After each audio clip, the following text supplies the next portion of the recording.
আজ বসছে দ্বাদশ সংসদের প্রথম বাজেট অধিবেশন। কাল বিকেলে উত্থাপিত হবে ২০২৪-২৫ অর্থ বছরের বাজেট। পাশ হতে পারে ২৭শে জুন।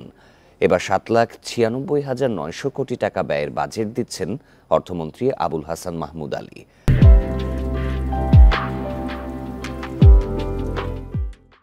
এবারের বাজেট বক্তব্যের শিরোনাম সুখী, সমৃদ্ধ, উন্নত ও স্মার্ট বাংলাদেশ বিনির্মাণে অঙ্গীকার। স্পিকার শিরিন শারমিন চৌধুরীর সভাপতিত্বে বিকেল ৫টায় শুরু হবে অধিবেশন। এটি হবে চলতি সংসদের তৃতীয় অধিবেশন। এর আগে সংসদ ভবনে বসবে কার্য উপদেষ্টা কমিটির বৈঠক। এবারের অধিবেশন চলতে পারে জুলাই মাসের প্রথম সপ্তাহ পর্যন্ত।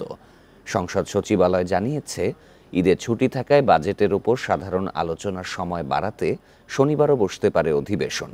কাল দেয়া হবে দেশের ৫৩তম এবং আওয়ামী লীগ সরকারের ২৫তম বাজেট। এবার রাজস্ব আয়ের লক্ষ্য ধরা হয়েছে ৫,৪০,০০০ কোটি টাকা, বাকি ২,৫৭,০০০ কোটি টাকা ঋণ নেয়ার লক্ষ্য। রাজস্ব আয় বাড়াতে ভ্যাট ও করের ক্ষেত্রে অনেক পরিবর্তন আনা হচ্ছে। বাজেটে সর্বোচ্চ অগ্রাধিকার দেয়া হবে মূল্যস্ফীতি নিয়ন্ত্রণে। হয়তো বিশেষ কারণে শনিবার সংসদ আমাদের চালাতে হতে পারে, কারণ সময় খুব কম, ঈদের বন্ধ থাকবে এবং এইটার মধ্যে থেকে আমরা জানেন যে আমাদের বিল পাস করতে হবে, অন্যান্য কার্যকরী করে চলবে।